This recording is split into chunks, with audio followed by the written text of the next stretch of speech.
You can learn all the techniques in the world. If you don't believe in yourself, it won't happen for you. One idea can change your life.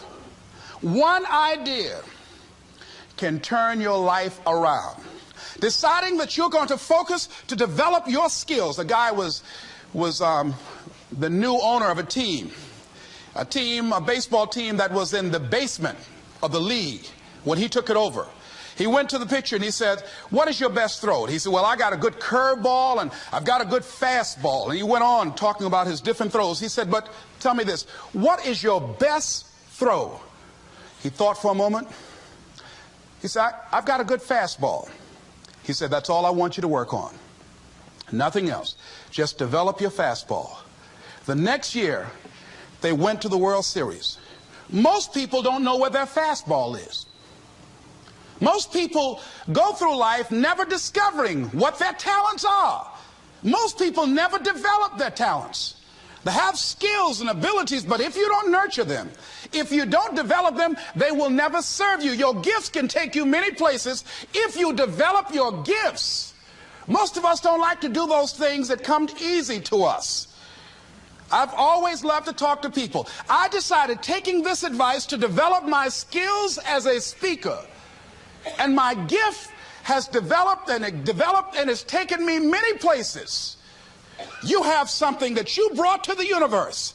And that if you decide that my life deserves my developing this, what I do well, and becoming the best at it, and mastering myself, and seeing what I have within me, if you decide to drop your buckets where you are and develop your gifts, I grant you, you'll never ever be without. I grant you that your gifts will take you places that will literally amaze you. I grant you that if you begin to work to develop your gifts, you'll develop a strong sense of happiness. You'll get a larger vision of yourself. Because part of beginning to get a larger vision of yourself, all of us need some area of our lives where we can have a feeling of competence. That people know when they think about this area, that's something you do. That you eat and sleep that. And that you do that. You do that. And people know it. And you know it. And you know that you know this. If you don't know anything else, you know this. Can you tell I know what I'm doing? Oh, hello. You know this. So you've got to work on it. When other folk are having a good time, you've got to have the strength of character to concentrate, to read, to digest information. If you decide in any particular area that you're concerned about, to make a conscious, deliberate, determined effort to read one book a month in that area, in 5 years, you'll be among the top 5% experts in the world. I read a minimum of 2 books a week.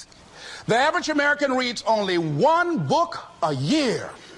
If you decide that area that you love, that you are going to master that particular area, in this era of accelerated change, overwhelming complexity, and tremendous competition, as you begin to develop and expand your skills and your talents and your vision of yourself, you will always be in control of your destiny. The next thing is, whatever it is that you want to do, you want to do it massively. I have a friend who was telling me that his sales were down. I said, "Well, how many phone calls you make a day?" He said, 25. I said, "Double them. Make 50 or 75 or 100. He said, "Oh man, that's just too much." I said, "What do you mean too much? You behind on your bills? You're talking about too much? You know one way to get back on your feet real quick is to miss 2 car payments? You talking about you're tired? There's no competition out here. Decide that you're going to push yourself. Most people won't do that. Most people give up on themselves easily. You know the human spirit is powerful. There's nothing as powerful. It's hard to kill the human spirit. They asked Benjamin Disraeli, a man who became the head of a country at a time when Jews were not allowed out after 10 o'clock. They said, "How did you do it? How do you achieve it against such great odds? He said, nothing can resist the will of a people that will stake even their existence on the extent of their purpose for good. That when you have a made-up mind, when you decide that you want to do something, I was reading something the other day, he said, the power to hold on in spite of everything, the power to endure, this is the winner's quality. The hunger, the ability to face defeat again and again without giving up. This is a winner's quality. You have that quality within you. When you're hungry, you don't care about the facts. You don't care about the odds. Doug Williams played for the Washington Redskins, quarterback. John Elway of the Denver Broncos in the Super Bowl. Everybody was talking about Elway. After the Super Bowl, when Doug Williams made a historic passing game, they asked him, said, how were you able, in spite of all of the negative publicity saying that you couldn't win, how did you do it? He said, I ignored my critics. I just didn't pay any attention to them. I ignored myself because they kept on saying it so much. There were times I doubted whether or not I can do what I needed to do. There's a Doug Williams in everybody here. There's greatness in you. And you've got to learn how to tune out the critics outside and the critic inside. And since I'm going to do this, I'm going to harness my will. And I'm not going to let anything stop me.